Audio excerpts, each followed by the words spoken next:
Time travel सच में हो सकता है या सिर्फ कहानियों में? क्या हम वाकई अपने पास्ट को देख सकते हैं या फ्यूचर में झांक सकते हैं? हमेशा से इंसान टाइम ट्रैवल के बारे में सोचता आया है। ये एक ऐसी चीज है जो हमारी इमेजिनेशन को हमेशा से कैप्चर करती आई है। हम सब टाइम के बाउंड हैं।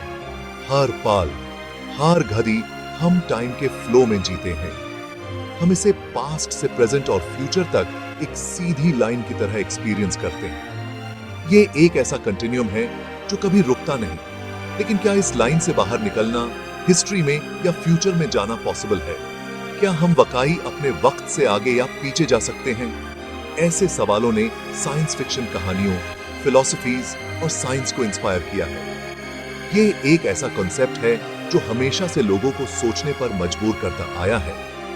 लेकिन क्या टाइम ट्रैवल सिर्फ हमारी इमेजिनेशन है या फिर क्या ये सच में पॉसिबल हो सकता है? क्या हम वाकई इसको एक दिन रियलिटी में बदल सकते हैं?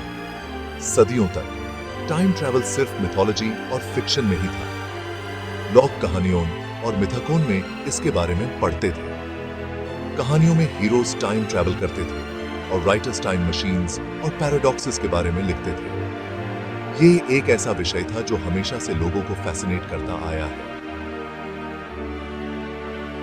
लेकिन मॉडर्न फिजिक्स, खास तौर पे एल्बर्ट आइंस्टाइन के रिलेटिविटी के थ्योरीज के आने से टाइम ट्रैवल फैंटेसी से साइंस की तरफ बढ़ने लगा। ये एक ऐसा मोड था जो सब कुछ बदल गया। हालांकि अभी भी ये थियोरेटिकल है, लेकिन टाइम ट्रैवल को साइंटिफिकली एक्सप्लोर करने से हमें यूनिवर्स को समझने के नए रास्ते मिले हैं। ये एक ऐसा फील्ड है जो हमेशा इवॉल्व हो रहा है।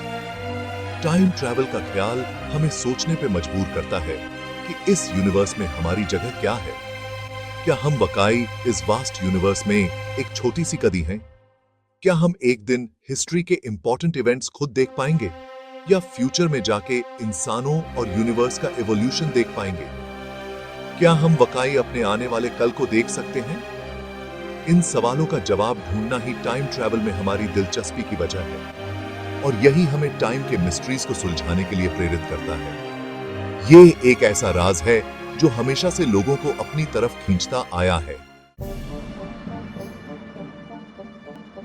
एल्बर्ट आइंस्टाइन, वो रेवोल्यूशनरी फिजिसिस्ट जिन्होंने यूनिवर्स को समझने का हमारा नजरिया ही बदल दिया, एक ऐसी सोच को जन्म दिया जिसने विज्ञान की दुनिया में क्रांति ला दी। ने सबसे पहले साइंटिफिक हिंट्स दिए थे कि टाइम ट्रैवल सिर्फ एक फैंटेसी नहीं हो सकता, बल्कि एक साइंटिफिक पॉसिबिलिटी हो सकती है।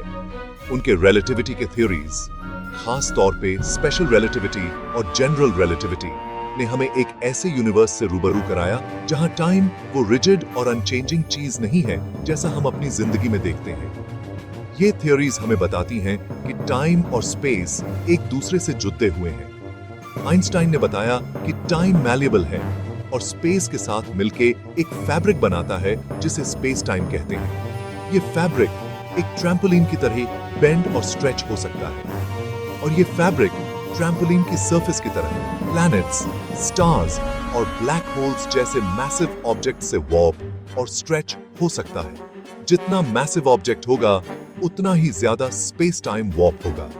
आइंस्टाइन के स्पेशल रिलेटिविटी का एक माइंड बॉगलिंग इंप्लीकेशन है टाइम डायलेशन, जो बताता है कि टाइम की गति ऑब्जर्वर की स्पीड पर निर्भर करती है। इमेजिन करो, दो सिंक्रोनाइज्ड क्लॉक्स हैं।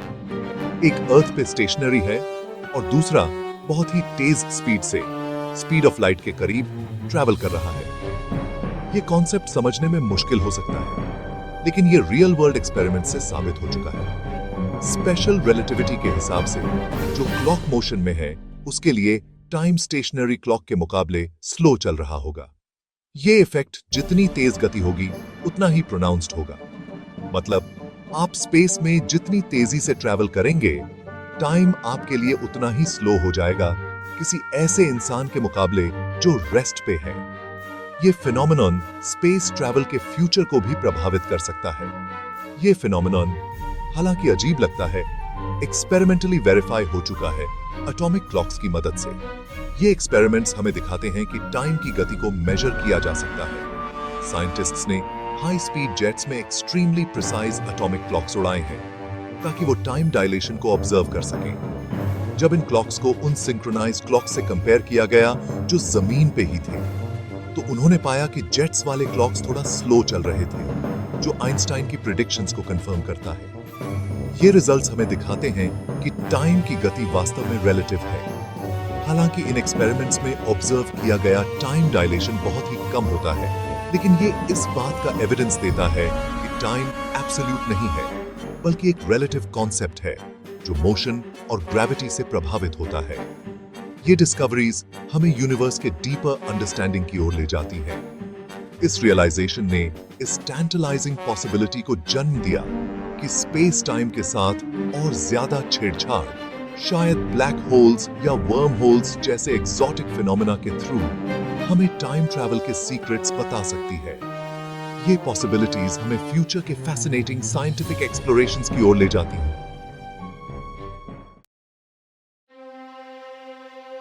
हिस्ट्री में ऐसे बहुत से किस्से हैं जहां लोगों ने दावा किया है कि उन्होंने टाइम ट्रैवल किया है, और ये किस्से सदियों से लोगों की इमेजिनेशन को कैप्चर करते आए हैं और वो फ्यूचर या पास्ट से हमारे प्रेजेंट में आए हैं। ये कहानियां अक्सर इतनी डिटेल्ड और विविड होती हैं कि सुनने वाले भी एक पल के लिए सोच में पीडीडीडीएच जाते हैं। ये एलिजिड क्रोनोनॉट्स, जैसा कि इन्हें कभी-कभी कहा जाता है, अक्सर अपने एक्सपीरियंसेस के बारे में फैंटास्टिकल किस्से सुनाते हैं, जिनमें वो अलग-अलग समय की दुनिया का वर्णन करते हैं और हमें सोचने पे मजबूर कर देते हैं कि क्या हो सकता था या क्या एक दिन हो सकता है। ये कहानियां हमें हमारे समय की सीमाओं को चुनौती देने पर मजबूर करती हैं।